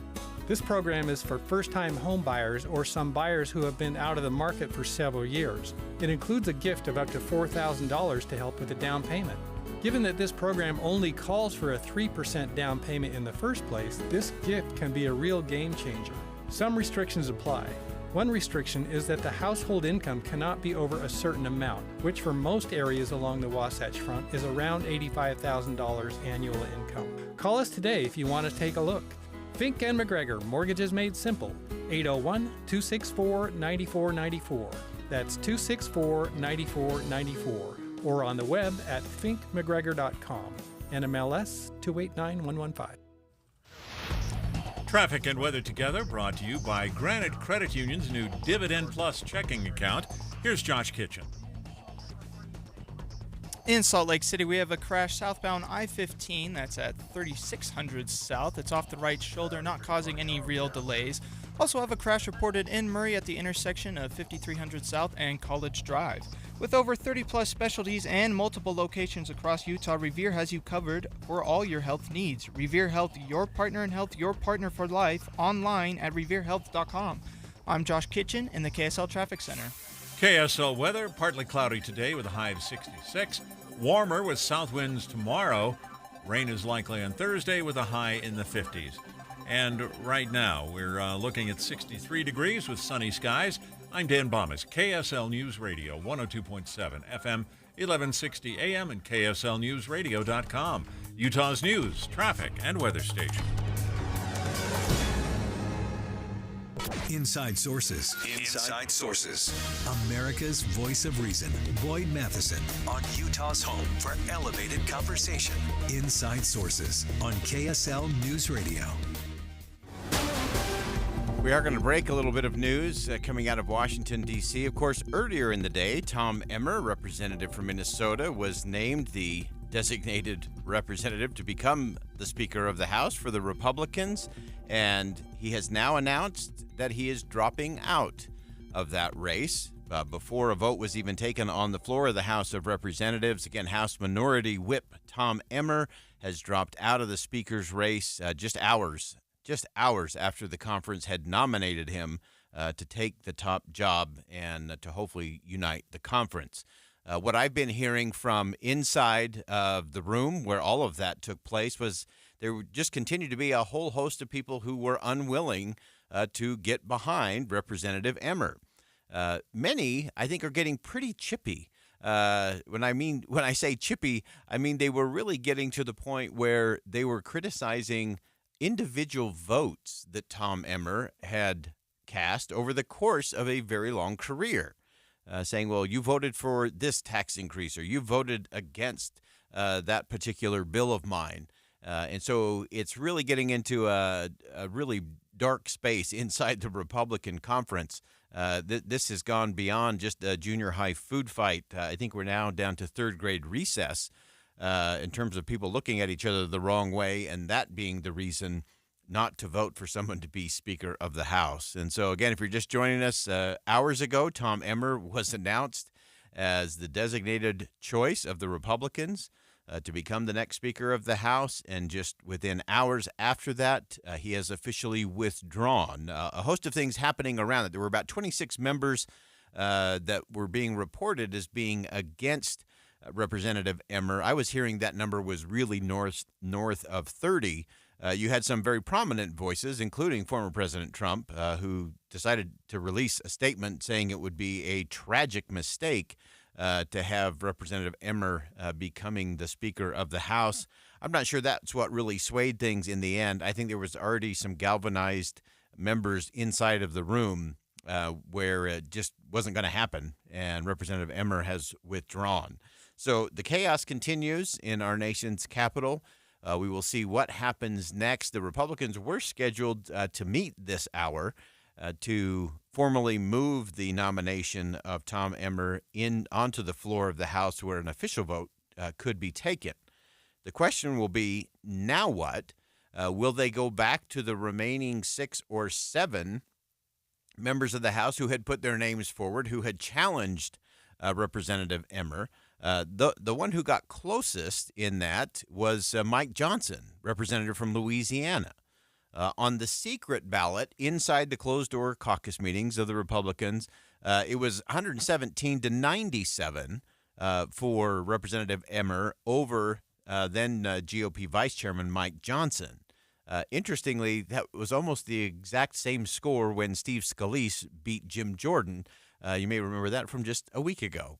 And now it will be interesting to see if Mike Johnson follows the same path as Jim Jordan and repositions himself as the next logical choice to be the nominee for the Republicans for Speaker of the House, and if Mike Johnson from Louisiana will be the next one to try to navigate those waters. The question is, can anyone navigate those waters? And I'm starting to wonder if anyone can. A couple of the sources that I have from inside the room are saying that it is getting so petty that it's almost impossible for anyone to be able to get 217 votes. And remember, 217 is the simple math. If you cannot get 217 votes on the floor of the House, you don't become the Speaker of the House. And so that will continue to play out. Republicans will reconvene. I'm sure they will have another very long airing of grievances. I think we're on part 28J now. We were on 27B earlier. I think we're on 28A in terms of grievance messages for the Republicans. So they'll air their grievances once again. They'll have some new members come out. It'll be interesting to see whether they decide to go back into nominations and internal votes right away. If they decide to give everyone 24 hours to cool off once again. The cooling off doesn't seem to be cooling anything, by the way. It just seems to be time ticking along and a lot of important things waiting on the table for the Speaker of the House to bring to the floor, including aid to Israel, aid to Ukraine, and that little thing we call funding the government, that if you're keeping score at home has to be done now by the 17th of November.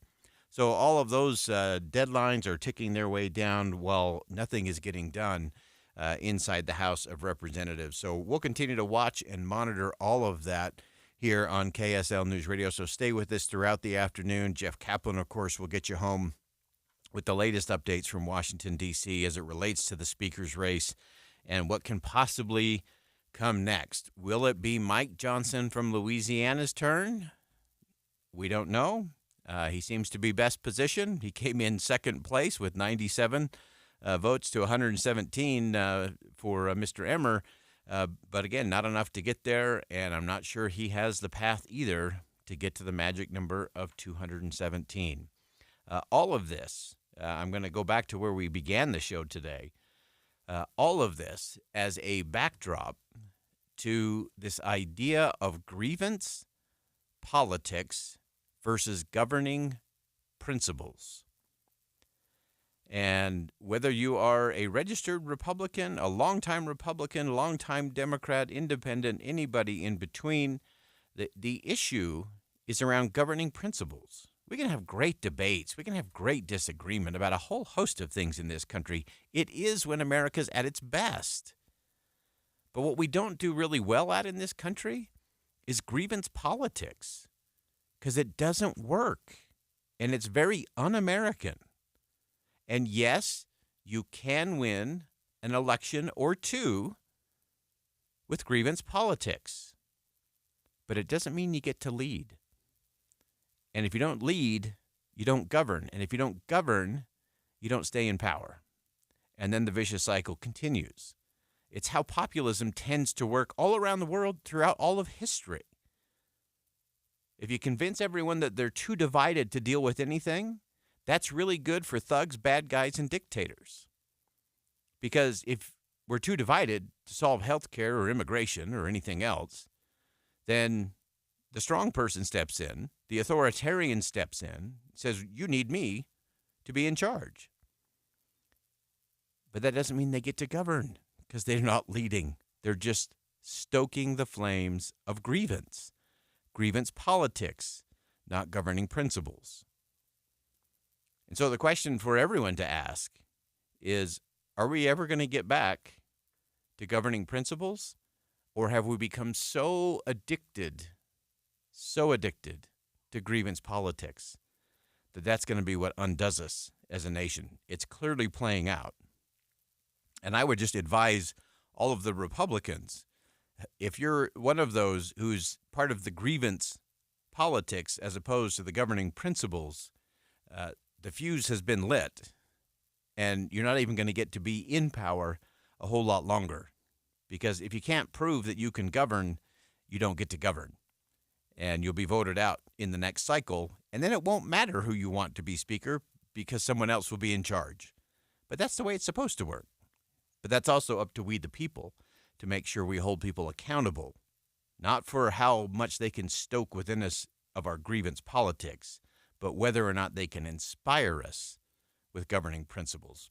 We're going to go ahead and step aside for one last commercial break. We'll come back and get back to our conversation about climbing the rough side of the mountain, an important new book out on the story of two important players in the civil rights movement. And we'll talk about that coming up next.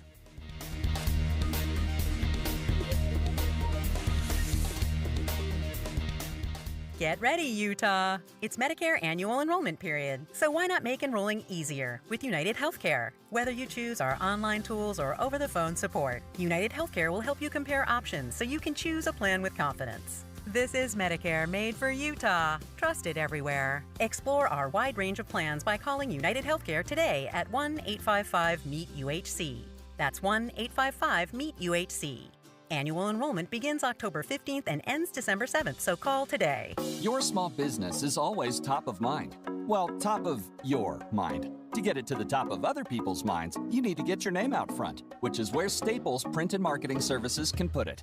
A yard sign over there, brochures right here, a banner up there. In fact, your business's message could appear anywhere. And right now at Staples, get $100 off your print purchase of $250 or more. Make a splash with your small business print and marketing materials at Staples. Ends 11/4. Visit staples.com/print for details.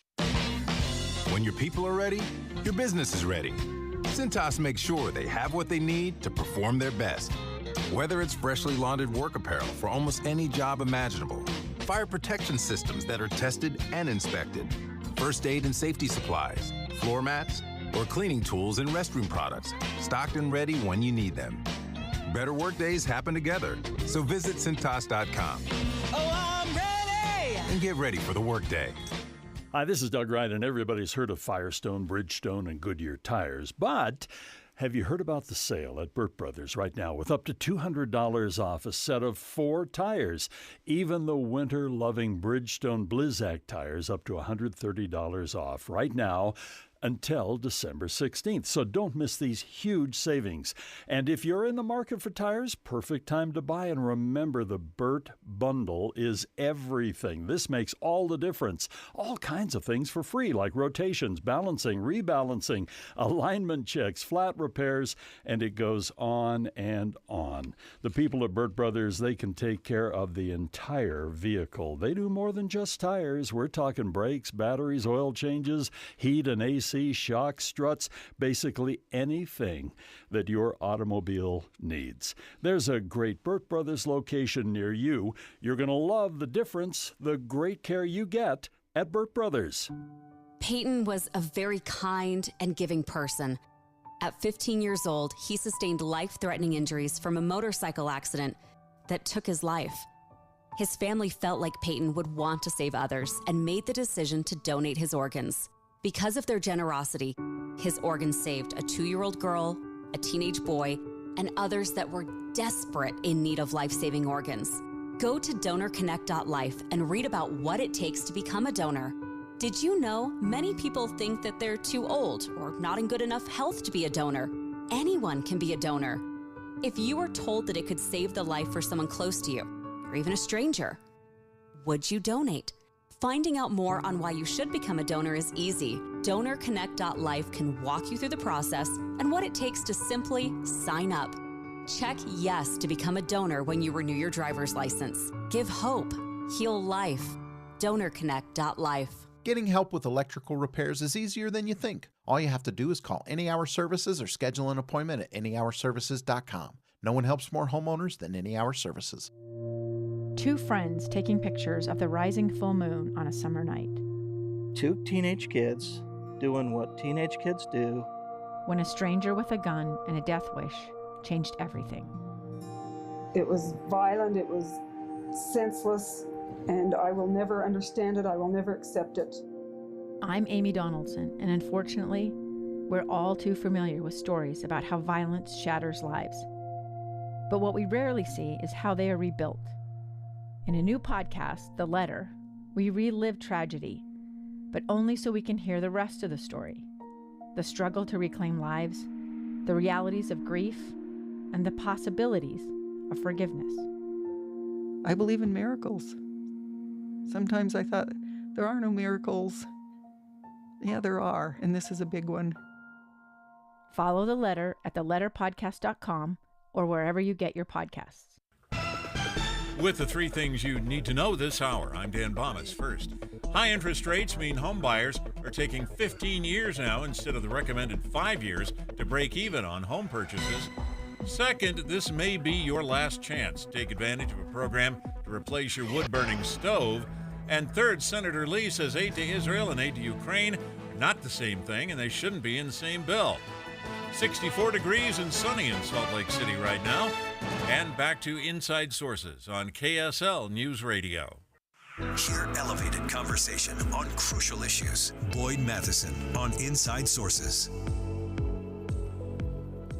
Welcome back to Inside Sources here on KSL News Radio. It's great to be with you today, as always. I am Boyd Matheson, and as we've been watching all of the chaos and all of the challenges going on all around the world that we've covered throughout the show today, from what's unfolding in Israel, we took an under-the-hood look at the country of Qatar and their unique role in dealing with hostages, again, sort of playing both the arsonist and the firefighter in the process. So that's something that we need to watch very closely. We looked at the internal national security risk of where we are in terms of our debt and deficit spending and why we need to address that. We've looked at the opioid crisis as well, and why even in a bipartisan effort. Congress can't seem to get to solutions that are going to make a difference and reverse the trends when it comes to opioid overdose death. And so in the midst of all of that, of course, we have more unfolding drama and palace intrigue in our nation's capital as the Republicans in Congress have once again had their nominee for Speaker of the House withdraw, knowing that he did not have the votes to actually become the Speaker of the House on the floor of the House to get to that 217 vote threshold. But I want to close out the program with getting to those important things of governing principles. Earlier today, I had the opportunity to speak with Norman Hill. Norman Hill was the National Program Director of the Congress of Racial Equality, CORE, under Jim Farmer. He was the staff coordinator for the 1963 March on Washington for Jobs and Freedom. And he and his wife, Velma, have an amazing story. They actually met on the picket line. They met in various places where they were trying to stand up for racial equality, where they were standing up for rights to work and rights to even just be on the beach and to be with who they wanted to be with. And he shared with me some really important things in terms of where we need to look in our country to overcome the big challenges and the big problems of our day. Norma and Velma Hill have just put out an extraordinary book on their life and all that they did in that fight for racial equality.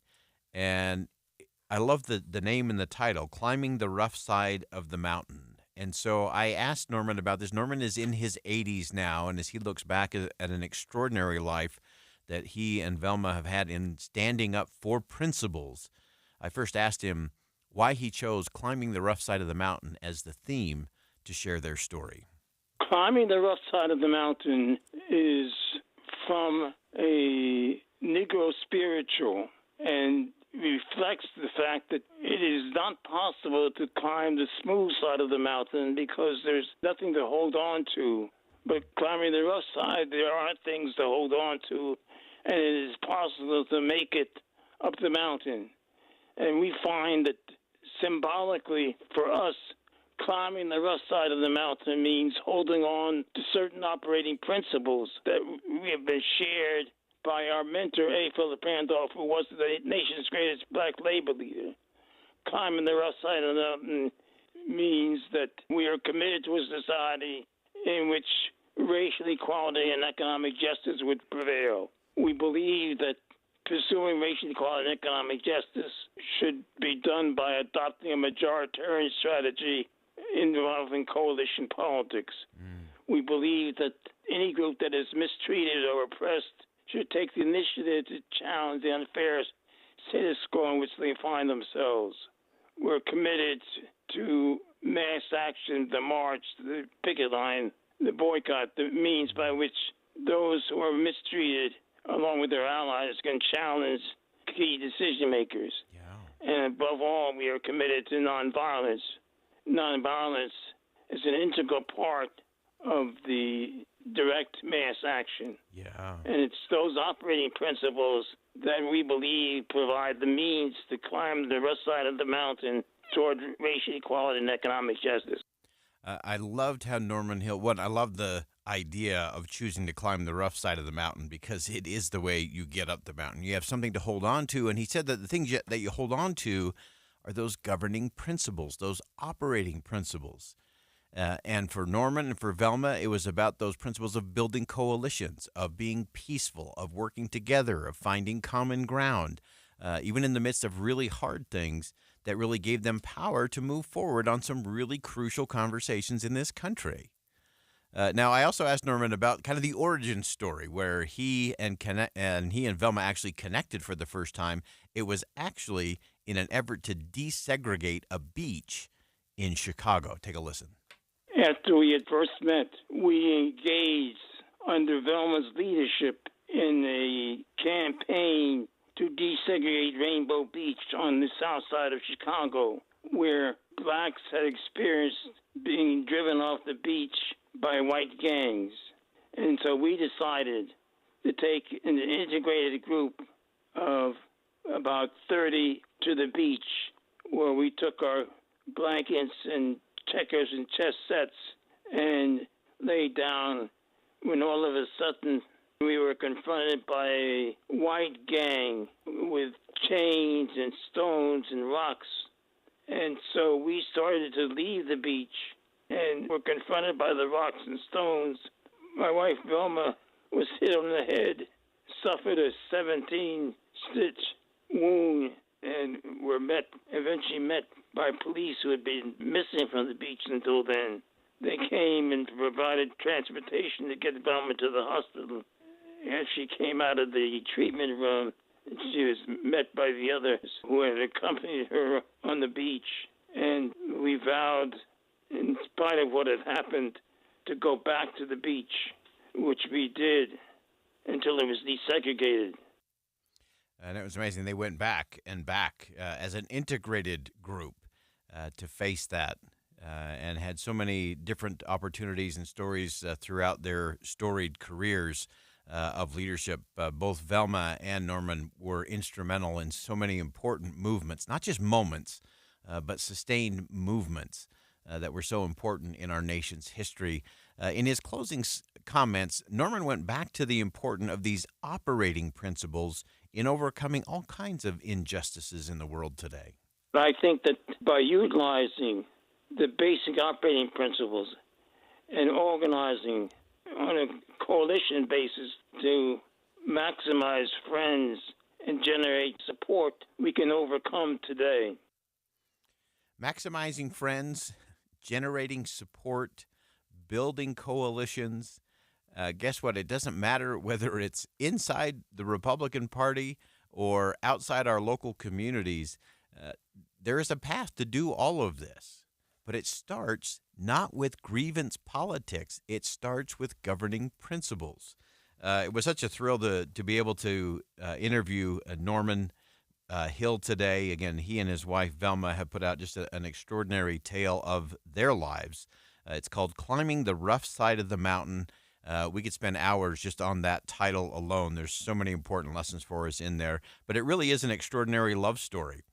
Civil rights, activism in so many different places, but really showing what governing looks like and how you can make a difference if you're willing to have a core set of principles and then build coalitions, build community, build connection, and promote the principles. Not just hating the other side, not just being filled with grievance for what has gone wrong or what is going wrong, but having a vision to lead people to and toward, which is where we actually learn to link and lock arms together.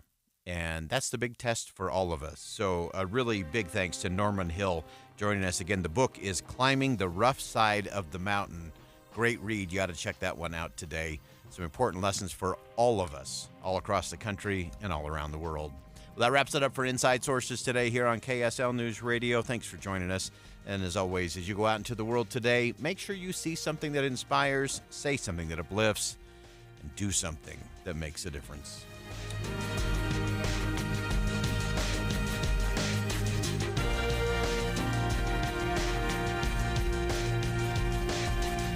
KSL FM Midvale. KSL Salt Lake City. Listen at home on any smart speaker. And in your car at 102.7 FM. This is KSL News Radio.